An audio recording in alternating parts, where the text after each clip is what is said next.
Kaku Harbor in southeastern Alaska is an abandoned cannery site in the heart of the Great Fjord region. Flowers bloom, wild bees gather honey, and everywhere the prodigality of vegetation, so characteristic of Alaska, matches the teeming prodigality of the nearby sea.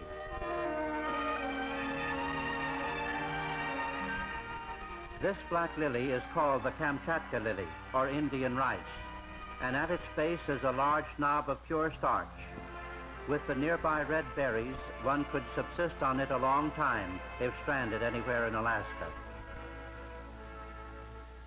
Through the courtesy of Libby, McNeil, and Libby, we make the deserted buildings our headquarters and use the convenience of the nearby docks for our expedition boats.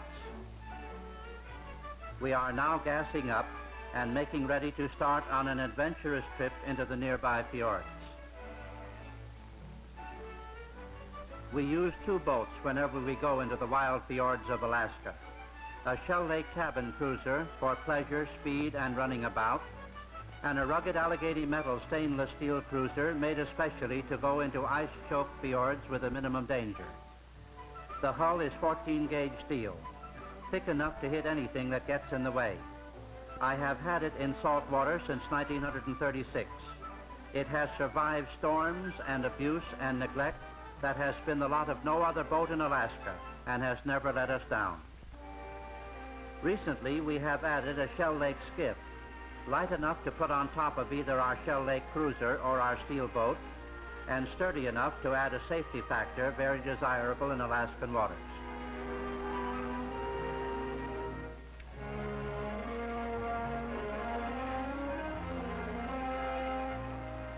We are now ready to start off.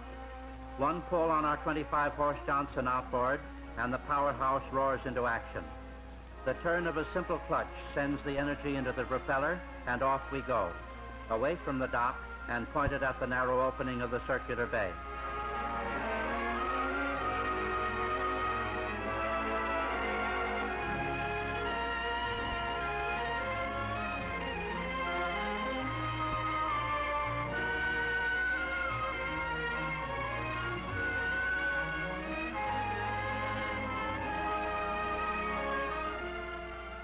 Once outside the harbor, we are in the lane of commercial vessels in the inland passage.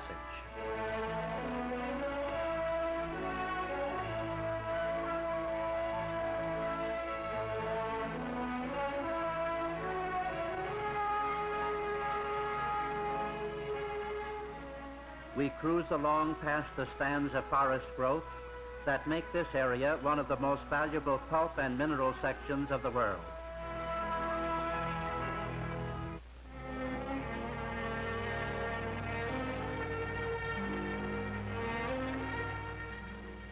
Once these mountains were under a great ice cap that scraped away and rounded off the bedrock into the contours we see today. Our steel boat parallels us in graceful lines.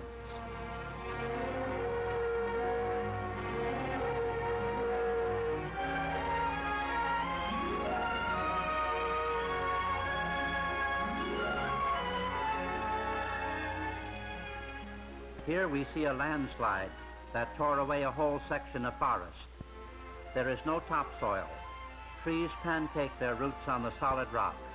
They get their growth and sustenance from the copious rainfall.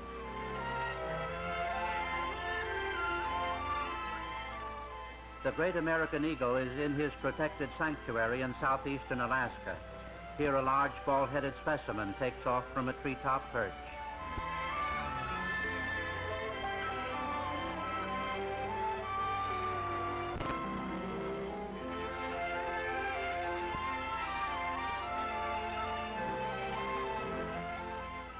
We pass our first icebergs, forerunners of the monsters we are seeking in the recesses of the fjord many miles away.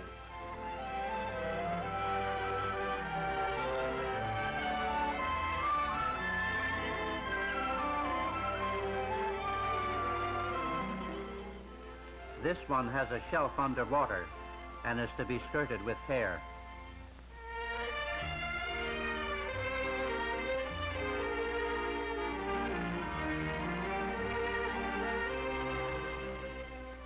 ice carves rock. Here its mighty sculpturing has left majestic rounded peaks thousands of feet high, cradling between them a tarn-like lake from which a graceful waterfall cascades down the cliffs between sylvan walls.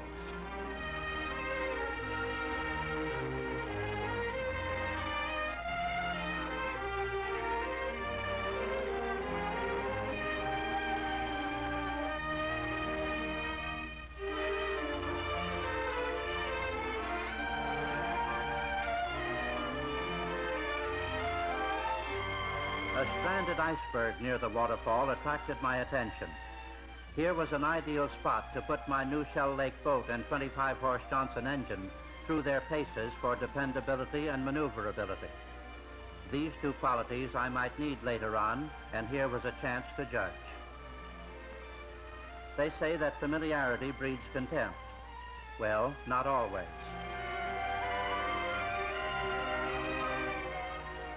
I have the greatest respect and reasonable fear of water and ice, the two most powerful forces in the visible creation. Let us put the old axiom this way: experience breeds confidence.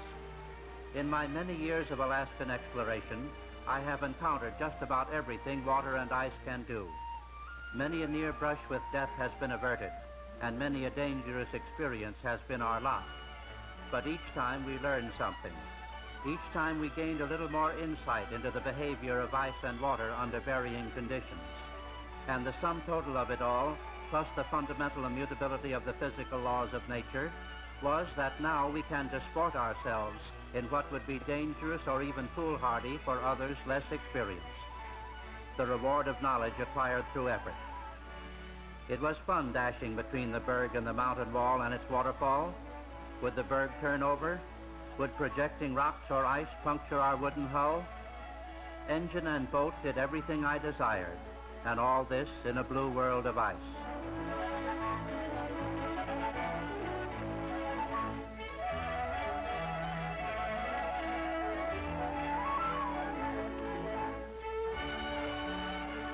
On we went into the lengthening fiord.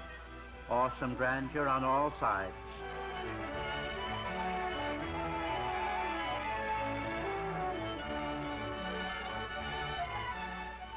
Indescribable shape and color in the passing iceberg.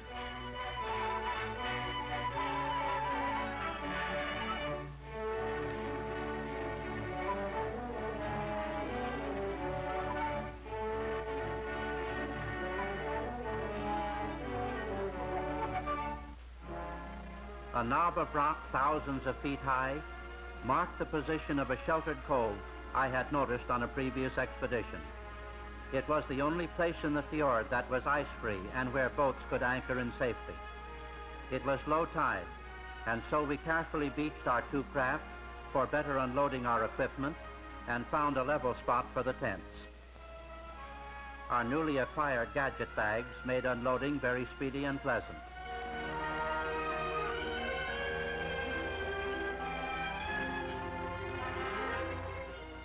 Weather is the chief item of concern everywhere in Alaska. It may be clear and calm, but in a matter of minutes, a storm can blow up and drenching rains fall. That is why we get everything under shelter as soon as possible and carefully inspect our equipment to offset rust or deterioration. Firearms are put inside, our precious ANSCO color film protected, and our fishing tackle cared for.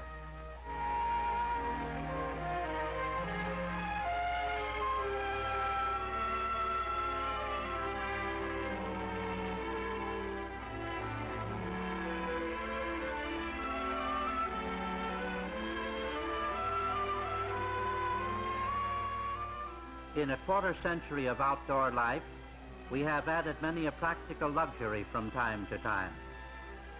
Our latest comfort is a nestle-down portable cot, compact, strong, light, and warm. Its non-rigid all-metal frame can be quickly set up. It keeps one off the ground and makes a perfect combination with our lightweight down sleeping bag.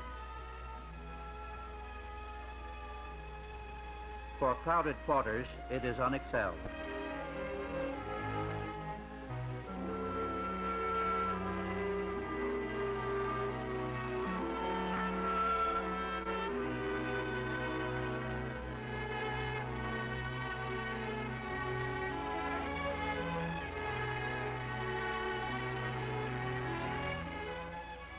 chill often comes with the lowering sun, so I put on my most luxurious garment, the Yukon model bower down jacket, again warmth without weight.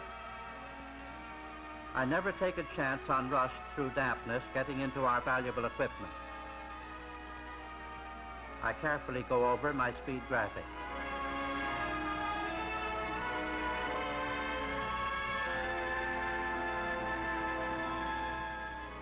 Our Remington rifle next gets the once-over by an Army expert.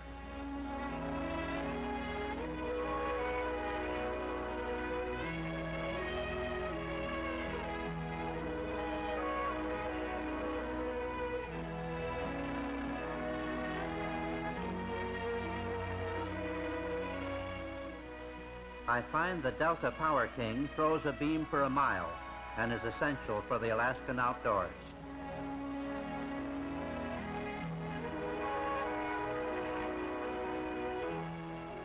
Everything is tucked into the tent. The entrance is zippered down and we retire to restful sleep. Little Cubby, our 2-month-old Siberian husky, plays guard of the camp.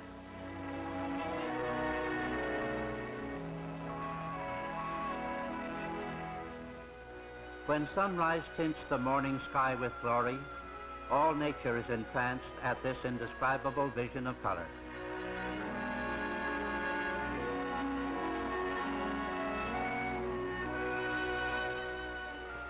I take my mass kit and move into the woods. In many of my expeditions, I have been the only Catholic of my party, but I try always to fulfill my priestly duties and privilege of offering the holy sacrifice of the Mass in whatever sanctuary of the wilderness I find myself. This time I am alone in the forest, and my worshipers are the dancing sunbeams that flicker through the trees silently in reverence to their Eucharistic Lord.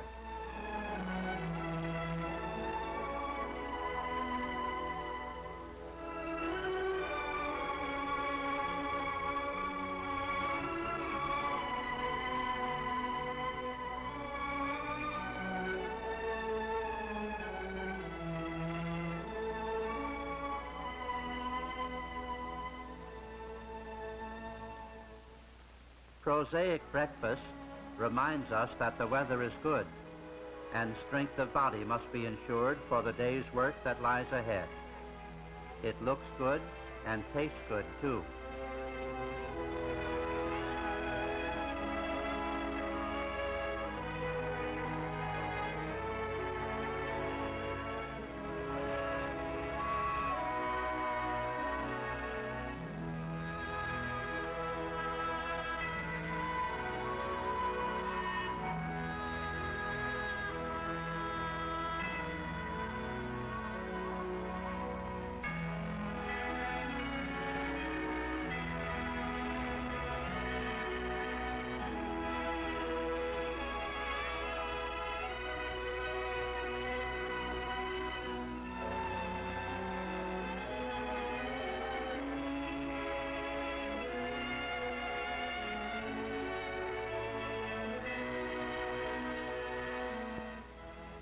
Our dishwashing may be unique, but it is very practical.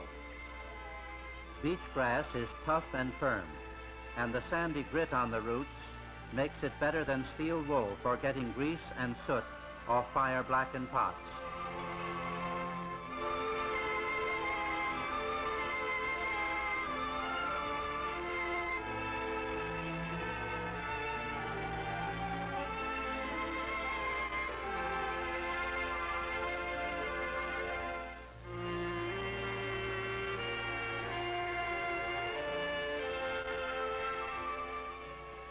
Now we are off for the climax of our adventurous expedition.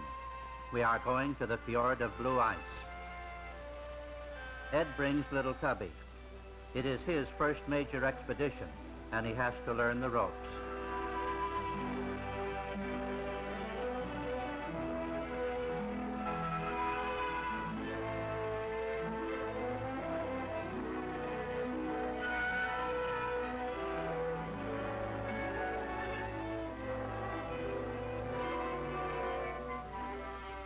This time we use our Allegheny metal boat, towing the Shell Lake skiff, as we will soon be in ice that would crush a wooden hull. Our Shell Lake cabin cruiser looks very beautiful as it lies at anchor against the dark forest backdrop.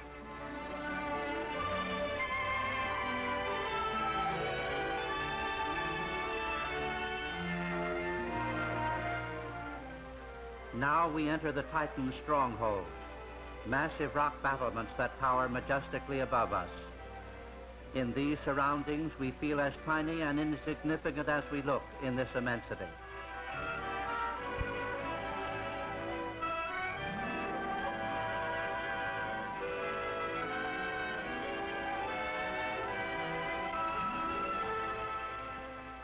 We are on the trail of ice, and again we pass the first sentinels of the mighty army of glacier ice we seek to conquer.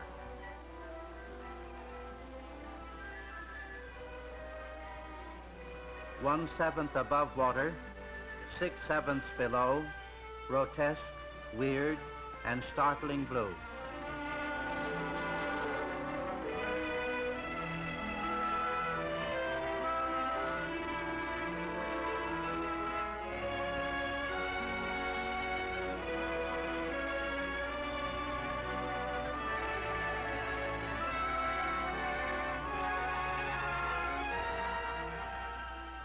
We must be careful not to hit it.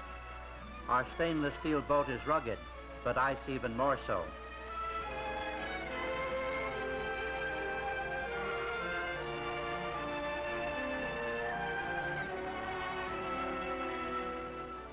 Little Cubby is rather perplexed at this strange world in which he finds himself. Home was never like this. Rounding a bend, in the distance we see the precipitous cliffs glisten in the morning light.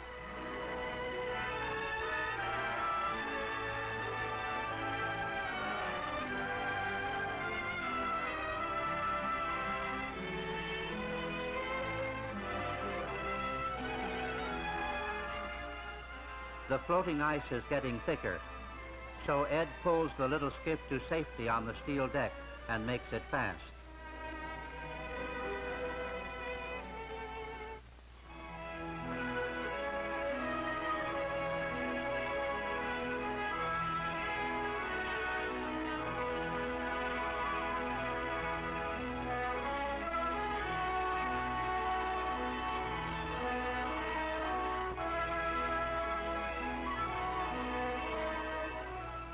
Passing a huge U-shaped valley carved out of the solid mountain rock by the age-old grinding of glacier ice, and now trying to clothe its nakedness with forest growth. Numberless little birds, relics of the recent ice falls of the not-too-distant glacier, go by in countless shapes and sizes. Imagination pictures imitations of animals, birds, and reptiles, a veritable ice menagerie. No two are ever alike. I look for clear channels and steer through carefully.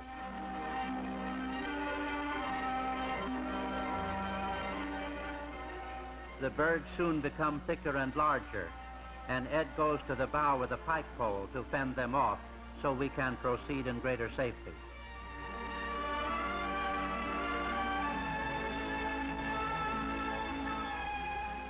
At last, at the end of the fjord, we approach the mighty glacier whence came all this mass of floating ice. Cautiously we draw near, our boat looking very tiny in front of the roaring wall of ice, a few hundred feet above water and many hundreds of feet below the surface. Those cliffs crumble with the roar of avalanches, and birds the size of office buildings boil up from the solid glacier beneath the water. But we go right up to the wall of blue, tiny man daring the most irresistible force in nature. Here again, knowledge gives assurance. From many years of experience, we know that this awesome broken wall of ice will not overwhelm us now. The tide is not right for it to break. So we cruise around in awe and reverence amid the immensity of water, rock, and ice.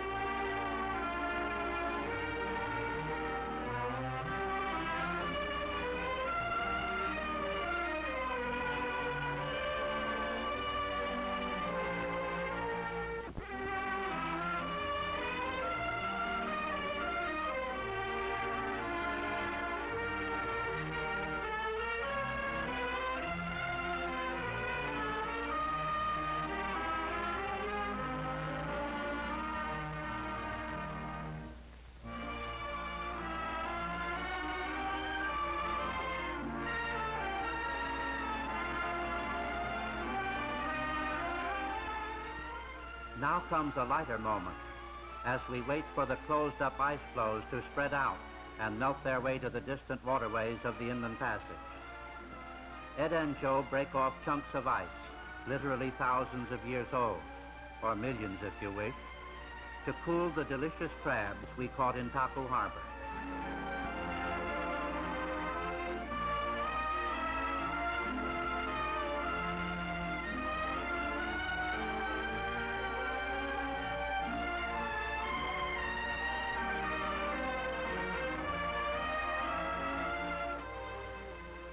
And now we are going to enjoy them.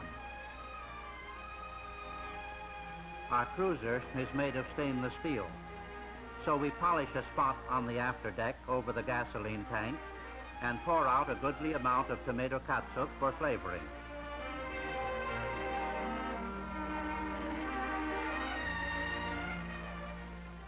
Pliers from our toolkit are ideal for cracking crab shells, and the feast is on.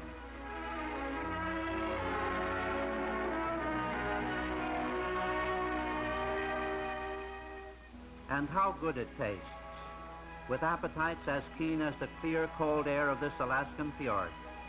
I wish we could share it with you, both fjord and crabs.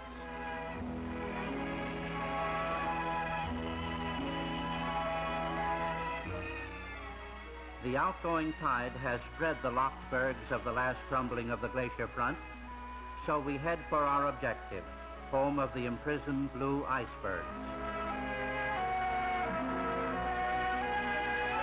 We wish to go into a recess in the mountains, where cliffs rise thousands of feet high from water 1,000 feet deep, and where the huge, freshly broken icebergs lie imprisoned.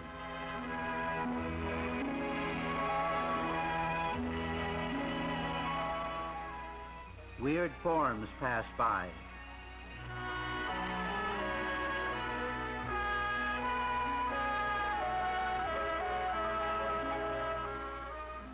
Then, a graceful blue mushroom reflected in the dark waters.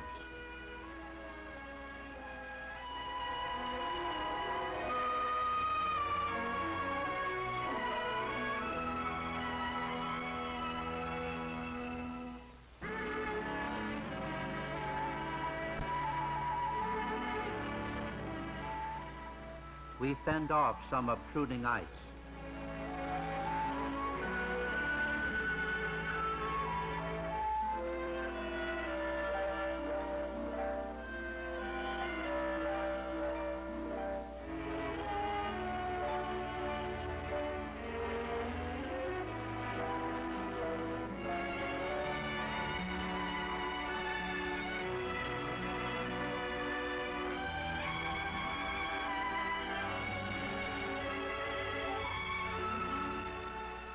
Now we gaze entranced as a stately mansion of ice majestically floats by, awesome in its size and beautiful symmetry.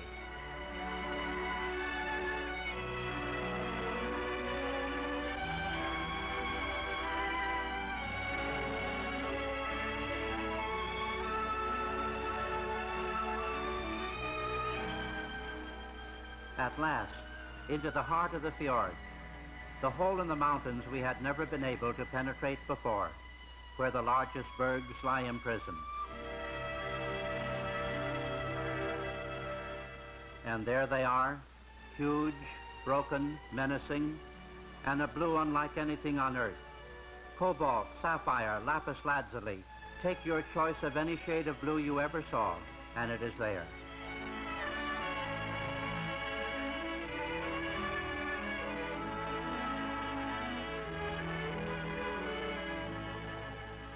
We gaze enraptured as they pass in review. We are pygmies in immensity, and our imagination runs wild. And what causes the blue? That blue like the infinite depths in the blue eyes of an innocent child that let you see into its innermost soul. Ice has many secrets. The blue is caused by the refraction of light on the hexagonal crystals that are the base of ice formation. Blue also results from reflection of sky or water. And most interesting of all is the blue of the contra-blue ray that results from the pressure of ice upon ice until atomic hydrogen results. It would require the most advanced physicists to explain it all.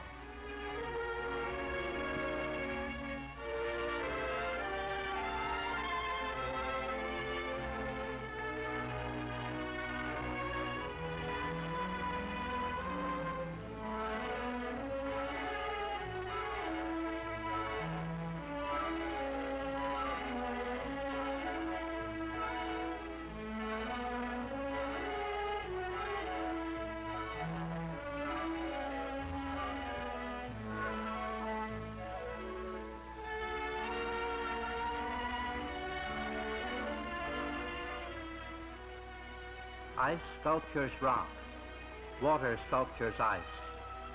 And now we came to the strangest iceberg of all. The grotesque nightmare of a mad sculptor, where the hunchback of Notre Dame on the end stood guard over a mass of fantastic shapes, of unformed forms and wild chaos, hardly believed even when seen. And all this imprisoned in the hidden recess of an Alaskan fjord.